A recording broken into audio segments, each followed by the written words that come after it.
Apple டிவியில் நிறைய விஷயங்களை தொடர்ந்து பார்த்துட்ருக்கேன். அதில் வந்து செவரன்ஸ் வந்து ரொம்ப நல்லா இருக்கு, உங்களுக்கு பிடிக்கும் ஜாக்கி அப்படின்னு சொல்லியிருந்தாங்க. அதுவும் இல்லாத புதுசாக அப்லோட் பண்ணியிருந்தாங்கன்னு நினைக்கிறேன். I think so. அதனால் சரி இதை பார்த்துருவோம் அப்படின்ட்டு பார்க்க ஆரம்பித்தேன். இது வந்து ஒரு science fiction psychological thriller web series. இது 2 சீசனு. ஃபஸ்ட்டு சீசன் வந்து 2022 9 எபிசோடோட இதை ரிலீஸ் பண்ணாங்க. இப்போ செகண்ட் சீசன் இப்போ ரிலீஸ் பண்ணியிருக்காங்க. அது ஒரு 10 எபிசோடு மார்ச் மாதம் 2025 இதை ரிலீஸ் பண்ணியிருந்தாங்க. ரைட். இந்த செவரன்ஸ் எப்படி இருக்குன்னு கொஞ்சம் விரிவாக பார்க்க போகிறோம். அதற்கு முன்பாக இந்த தளத்தை இதுவரை சப்ஸ்கிரைப் பண்ணாதவங்க சப்ஸ்கிரைப் பண்ணுங்கள், லைக், கமெண்ட், ஷேர் பண்ணுங்கள். ஸோ விரிவான பார்வைக்கு ஸ்டே டியூன் வித் அஸ்.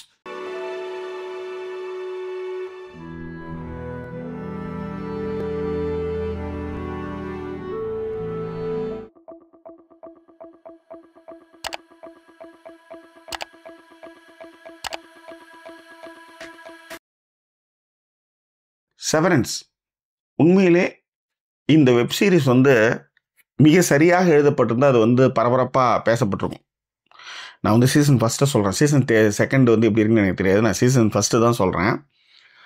உண்மையிலே படத்துக்கான சினிமோடோகிராஃபி, ஐடியாலஜி, முக்கியமாக இதை ஒரு டைட்டில் இதுக்கு போடுவானுங்க.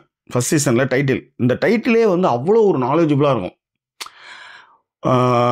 எல்லாரையும் தூக்கி ஒரு கப்பில் போடுவானுங்க, கடைசியில் அது காப்பி கப்பாக இருக்கும். அந்த மாதிரி நிறைய விஷயங்கள் வச்சுருக்காங்க. நீங்கள் படம் பார்க்கும்போது உங்களுக்கு தெரியும். அதேமாதிரி அவனுங்க வந்து ஒரு ஆஃபீஸ் ஒன்று வச்சுருப்பானுங்க, ஒரு அலுவலகம், சயின்ஸ் ஃபிக்ஷன் அலுவலகம் ஒன்று.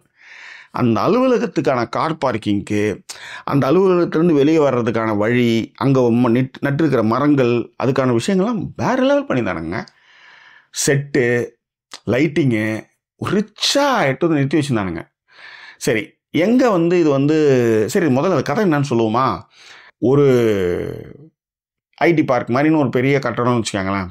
பனி சூழ்ந்த ஒரு ஊர். அந்த ஊரில் நடுவில் இருக்குது. இதில் ஆடம் ஸ்காட் தான் வந்து மார்க் ஸ்குவாட்டாக வந்து பண்ணியிருக்காரு. அவர் தான் ஹீரோ. அதாவது அந்த அலுவலகத்தில் நீங்கள் உள்ளார போகும்போது நீங்கள் கரெக்டாக இருப்பீங்க. நான் அது 9வது மாடியில் உங்களுக்கு வேலை இருக்குன்னு வச்சுக்கோங்களேன். 6வது மாடி போகும்போது உங்களுக்கு வந்து வேறு மாதிரி ஆகிடுவீங்க. அதே மாதிரி திரும்ப வேலையை விட்டு வரும்போதும் 6வது மாடிக்கிட்ட வரும்போது டக்குன்னு அந்த லிஃப்ட்லேயே உங்களுக்கு வந்து ஒரு விஷயம் நடக்கும். ஆஃபீஸில் நடக்கிற விஷயம் எதுவுமே வீட்டுக்கு தெரியாது, வீட்டில் இருக்கிற விஷயங்கள் ஆஃபீஸ் தெரியாது. ரைட்? இதுதான் கதை.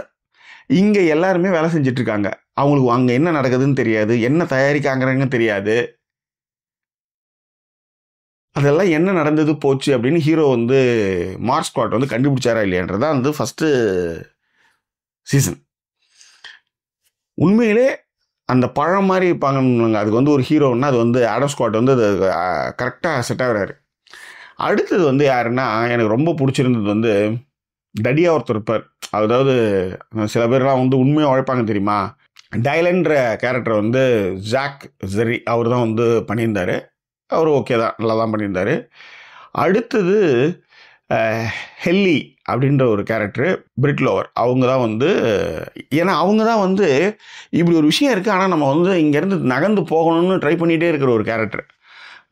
அவங்களும் நல்லாவே பண்ணியிருந்தாங்க. அதேமாதிரி சேத் அப்படின்ட்டு ஒரு கருப்பின என்ன சொல்கிறது சூப்பர்வைசர் மாதிரி ஒருத்தர், அவரும் அந்த கேரக்டரும் ரொம்ப நல்லாவே பண்ணியிருந்தாங்க.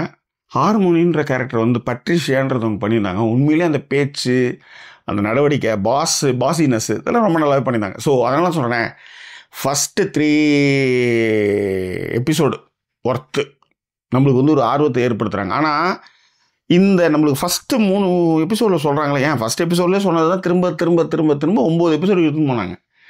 அதனால எனக்கு இது வந்து மைனஸ் பாயிண்ட்டாக இருக்குது. எனக்கு அது ஒன்றும் புரியல. இப்போ உங்களுக்கு ட்ரூமேன் ஷோ பார்த்துருப்பீங்கல்ல, அந்த படத்தில் வந்து தனியாக ஒருத்தன் வந்து ஹீரோ வந்து அவனுக்கு என்ன பாடுபடுத்துகிறாங்கன்னு அவங்க மேலே ஒரு பரிதாபம் வரும்ல, அது ஒரு 2.5 மணி நேரத்துக்கு கரெக்டாக இருக்கும். நீங்கள் 9 எபிசோடுக்கு இதே விஷயத்தை திரும்ப திரும்ப எடுத்துகிட்டு போயிட்டே இருக்கீங்க. அதுதான் தெரிஞ்சு போச்சே, அவனுக்கு என்ன நடக்குது, வெளியில் விஷயம் தெரியாத அளவுக்கு பார்த்துக்கிறாங்க, ஒருத்தனை கூப்பிட்டு பேசுகிறாங்க, அவன் செத்து போகிறான், இதே தானே போயிட்டே இருக்கு, வேறு என்ன இருக்குது? அந்த கேள்வி உடனே உங்களுக்கு வருது. டெக்னிக்கலாக வந்து அடிச்சிக்கவே முடியல. கலராக இருக்கட்டும், சினிமோடோகிராஃபியாக இருக்கட்டும், மியூசிக்காக இருக்கட்டும், நடிப்பாக இருக்கட்டும், எல்லாம் ஓகே. ஆனால் 3 எபிசோடுக்கு மேலே வந்து போர் அடிச்சிருச்சு. அதை தான் நான் இங்கே சொல்ல வரேன். ஒருவேளை சயின்ஸ் ஃபிக்ஷன் பிடிக்கணுன்றவங்களுக்கும், சைக்காலஜிக்கல் த்ரில்லராக ரசிக்கிறவங்களுக்கும், இல்லை சார் நல்லா தானே சார் இந்த நீங்கள் இப்படி சொல்லிட்டீங்களே அப்படின்னு நீங்கள் சொல்லலாம். எனக்கு இந்த இதுக்கு வந்து மார்க்லாம் எனக்கு என்ன தான் சொல்கிறேன், எனக்கு 3 எபிசோடுக்கு மேலே இது உட்கார முடியல. ஓட்டி தான் பார்த்தேன்னு வச்சுக்கேன். அந்தளவுக்கு ஒன்றும் அந்தளவுக்கு ஸ்டஃப் இல்லைன்னு தான் நான் சொல்லுவேன். செகண்ட் சீசன் எப்படி இருக்குன்றதை பார்த்தவங்க சொல்லுங்கள். ஸோ வேற என்ன, மார்க் சொல்லலை, நான் முன்னாடியே சொல்லிட்டேன். உங்களுக்கு கருத்துக்கள். ஆனால் செட்டு, ஆர்ட் டிபார்ட்மெண்ட்டு, சினிமோகிராஃபி அதெல்லாம் கண்ணில் ஒத்திக்கலாம். உண்மையிலே ஒரு எக்ஸ்பீரியன்ஸ், நியூ எக்ஸ்பீரியன்ஸ் உங்களுக்கு கிடைக்கும். ஒரு 3-4 எபிசோட் பாருங்கள். அதுக்கு மேலே நாங்கள் சொல்கிறதுக்கு ஒன்றுமே இல்லை. இது மாதிரி ஃபீல் பண்ணியிருந்தாங்கன்னா நான் பின்னோட்டு உங்களை தெரியப்படுத்துங்க. இன்னும் ஒரு எபிசோட உங்களை நான் சந்திக்கிறேன். அதுவரை நன்றி கூறிய விருது உங்கள் ஜாக்கி சேகர். நன்றி, வணக்கம்.